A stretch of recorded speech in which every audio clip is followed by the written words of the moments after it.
Assalamualaikum, yo, balik lagi bareng gua Alif Tobol Power yang sekarang bakal ngasih lu pada daftar 7 top tier HP harga 4 jutaan yang speknya terbaik paling nonjok di harganya menurut gua. Beli HP di harga 4 jutaan tuh kudu hati-hati der, jangan sampai dah lu salah pilih ya. Kagak lucu bener dah kalau salah pilih, nyari duit susah soalnya. Kalau babak kita uyak-uyak kali, enak.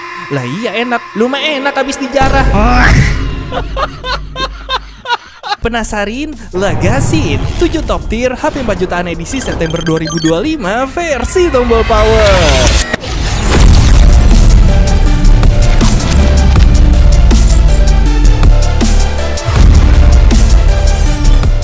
Top tier HP 4 jutaan di nomor 7, gua putuskan buat taruhin Realme 13 Pro Plus yang nilai jual utamanya ada di sektor kamera. Ya, jadi konfigurasi kameranya ada lensa utama 50 megapiksel Sony Lithia 700C, lensa periskop 50 megapiksel Sony Lithia 600 dan lensa ultrawide 8 megapiksel. Ini dia hasil dari kamera Realme 13 Pro Plus. Nah, kalau ini hasil videonya der.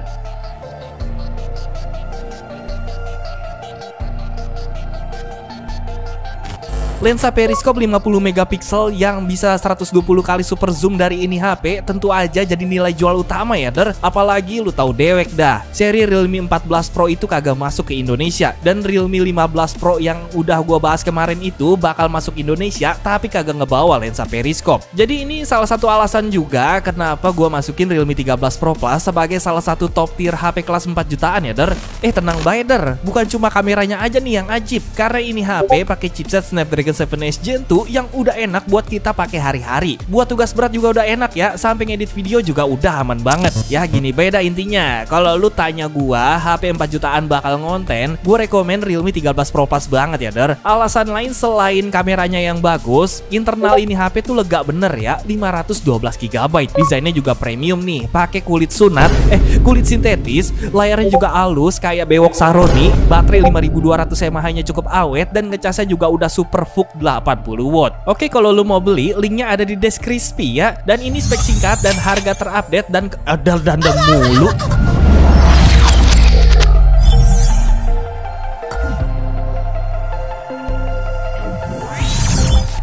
Poco X7 Pro 5G yang pernah gua bikinin konten tes gamingnya bulan lalu bener-bener bikin gua puas banget sama performanya der. Kalau lu kepo sama tes gaming dari X7 Pro ini, boleh klik link di pojok kanan atas tuh. Jadi gini der, kalau lu nyari HP 4 jutaan buat gaming berat, Poco X7 Pro ini jadi jawaban yang tepat karena chipset Dimensity 8400-nya bener-bener kagak ada obat. Adem dah, kagak sepanas Snapdragon 8 Gen 3-nya si Poco F6. Baterai 6000 mAh-nya juga awet menurut gua. Ngecasnya juga cepet ya, udah disupport sama Hypercharge 90 watt soalnya. Nah, kalau kita ngomongin layar, udah jernih bin mulus karena dia udah pakai Crystal Res AMOLED 1,5K lengkap dengan refresh rate 144 Hz yang gua jamin kagak bikin mata lu. Biasa aja dong Bagong. Iya maaf, kagak bikin mata lu cepet capek ya der. Nah, kan gua kira ini HP tuh enaknya buat gaming doang ya der. Lah bujuk buset, ternyata dual kamera 50 megapikselnya tuh udah bening banget. Lu lihat aja dan hasil fotonya.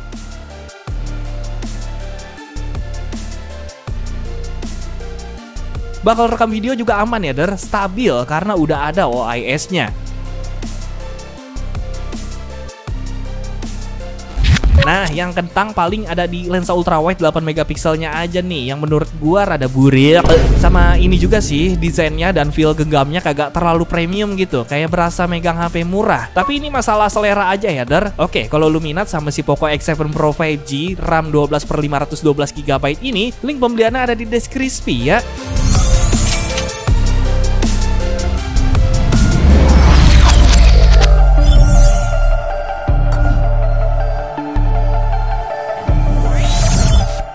Gue juga udah tes gaming si Poco F6 ini der, dan hasilnya gue cukup puas sih der, tapi kagak sepuas pas gue ngetes gaming si Poco X7 Pro 5G tadi ya. Jadi Poco F6 ini pakai chipset Snapdragon 8 Gen 3 yang seharusnya udah enak banget buat gaming berat, tapi nyatanya gue tes mainin Genshin Impact, FPS-nya tuh turun-turun terus. Mainin Delta Force juga sama aja. Jadi enaknya di awal game doang gitu der. Kalau udah masuk ke mid sampai ke late game, auto ngedrop gitu FPS-nya. Gue juga kagak tahu dah tuh kenapa. Komen dah buat lu yang tahu. Nah, tapi kemarin kemarin Brother Tombol Power ada yang komen, katanya si Poco F6 ini enaknya tuh buat mainin game emulator. Jadi sesuaikan aja ya sama kebutuhan lu der. Soal kamera mah jangan ditanya dah, karena dual kamera 50 megapikselnya gua jamin bakal muasin, karena selain jernih banget buat foto-foto, ya lu lihat dulu dah tuh mendingan. Lanjut, kamera ini HP buat rekam video juga stabil ya der, karena udah ada OIS-nya. Nah, untuk settingan terbaiknya ada di 4K 60 fps. Dan ini gue lagi ngerekam di samping rumah bini gue der. Enak ya, masih asri gitu, banyak pohonan. Cuma nyamuknya benih, pada gede-gede banget kayak balang.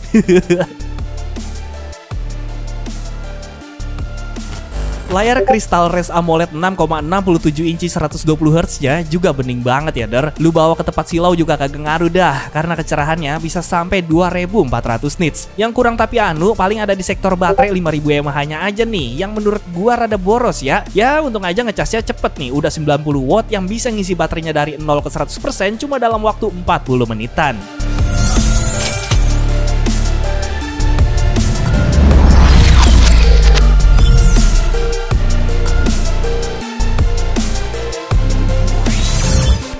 Next ada Tecno Pova 7 Ultra 5G yang gua julukin sebagai HP underratednya Tecno karena selalu ketutupan sama Infinix GT 30 Pro. Iya, jadi Tecno Pova 7 Ultra ini pakai chipset Dimensity 8350 Ultimate sama kayak Infinix GT 30 Pro itu, tapi Pova 7 Ultra ini dijual dengan harga yang lebih mahal. Gue juga pernah nyoba keduanya buat mainin game Delta Force dan gua akui emang lebih kenceng Infinix GT 30 Pro sedikit daripada ini HP. Tapi kan kita kagak bisa tuh menilai HP cuma dari performa ya der. Misalnya soal desain dan build quality. Jadi menurut gua soal desain maupun build quality si Tecno Pova 7 Ultra ini lebih mantap dan feel genggamnya juga lebih berasa genggam HP mahal. Soal dual kamera 108 megapiksel dan Giro EIS nya juga menurut gua levelnya di atas Infinix GT 30 Pro sedikit ya der. Walaupun resolusi kamera kedua HP ini itu sama. Nah ini hasil fotonya der. Kalau ini hasil videonya dengan settingan terbaiknya di 4K 60 fps.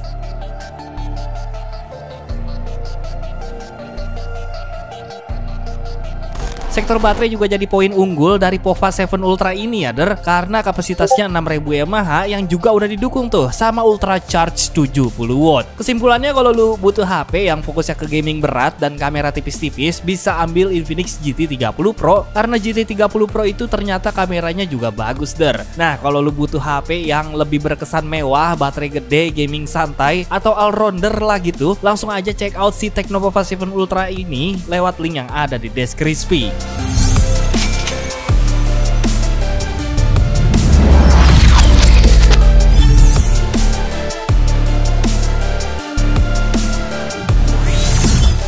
Top tier HP kelas 4 jutaan di nomor 3 ini gue putuskan buat taruhin Xiaomi 13T der. Iya, jadi tadinya tuh gue mau masukin Redmi Note 14 Pro Plus kan, tapi karena Redmi Note 15 series bentar lagi mau rilis, jadi gue lebih rekomen Redmi Note 15 series ya der. Makanya Xiaomi 13T ini menurut gue masih oke lah ya, walaupun rilisan tahun 2023 lalu. Ya, jadi biarpun rilisan 2 tahun lalu, tapi Xiaomi 13T ini tuh kelas flagship ya der. Dulu aja pas rilis harganya ada di angka 7 jutaan. Nah sekarang jadi makin worth it karena ada di angka 4,7 jutaan doang di Shopee HP gua. Harganya bisa beda ya der, karena tergantung voucher. Semoga aja di Shopee lu bisa lebih murah ya. Untuk link pembeliannya ada di deskripsi tuh. Nilai jual utama dari Xiaomi 13T ini tentu aja ada di sektor triple kamera 50 megapiksel yang dilabelin Leica dan sensor Sony IMX707. Buset, bakal foto mah udah kagak ada obeng. Lu lihat bae dah noh. Mau lu pakai foto siang-siang, malam-malam tetap tajam hasil fotonya kayak mulut Sahroni yang celananya warna pink itu. Buat rekam video juga udah bagus bener ya der, bening dah, stabil.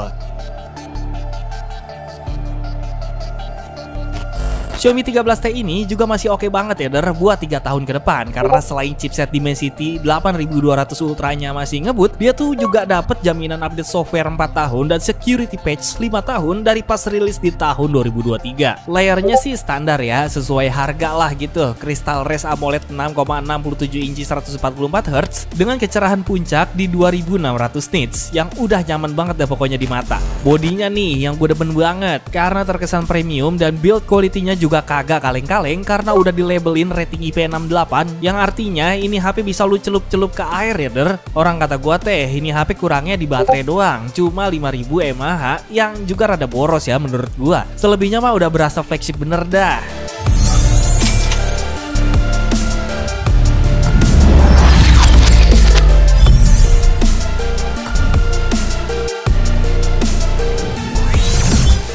Kalau lu lagi nyari HP yang anti mainstream dan punya spek all-rounder di harga 4 jutaan, Motorola Edge 60 Fusion ini bisa jadi pilihan yang tepat der. Ada juga sih alternatif lain di harga 3 jutaan dari Motorola, yaitu si Moto G86 Power ya der. Speknya mirip-mirip tuh sama Moto Edge 60 Fusion ini. Moto Edge 60 Fusion ini pakai chipset Dimensity 7404 nanometer yang skor Antutunya ada di angka 600 ribuan poin. Artinya si Moto Edge 60 Fusion ini udah gacor buat lu pakai harian, tugas berat hingga gaming. Dual kamera 50 megapiksel ini HP juga udah punya sensor yang bagus ya der. Sony Lithia 700C yang terkenal punya akurasi warna yang bagus dan punya detail ketajaman yang pas di kondisi siang atau malam-malam.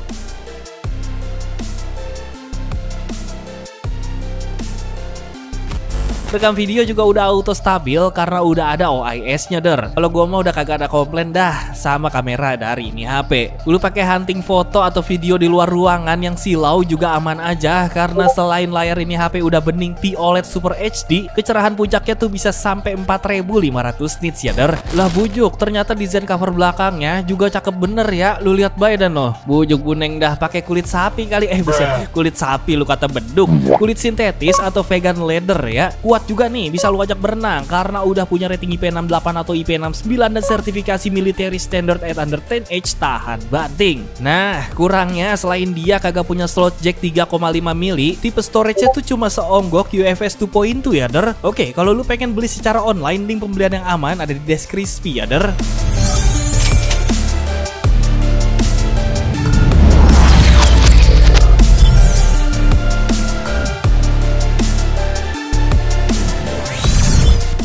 Top tier HP 4 jutaan dari Vivo pilihan dari gua ada Vivo V30 5G nih der. Kelebihan ini HP tuh ada di dual kameranya der, yang terdiri dari lensa utama 50 megapiksel dan lensa kedua 50 megapiksel sebagai ultrawide. Ini HP cocok bener dah buat lu yang doyan di foto pakai lensa ultrawide 0,6 kali ala 0,5 kali di HP iPhone. Lu lihat aja dan noh, bening banget ultrawide ya kan? Lah iya bening, orang 50 megapiksel.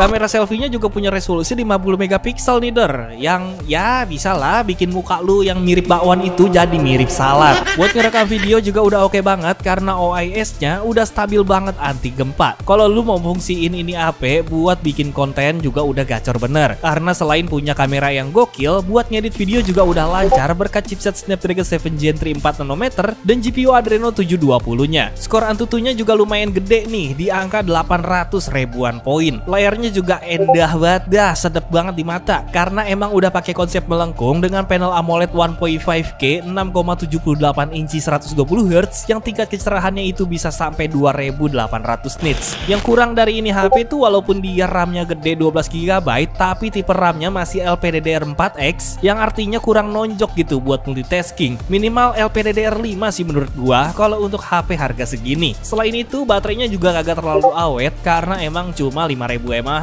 Ya untung aja ngecasnya cepet nih, cuma 48 menitan aja dari 0 ke 100% berkat fast chargingnya yang udah 80 watt.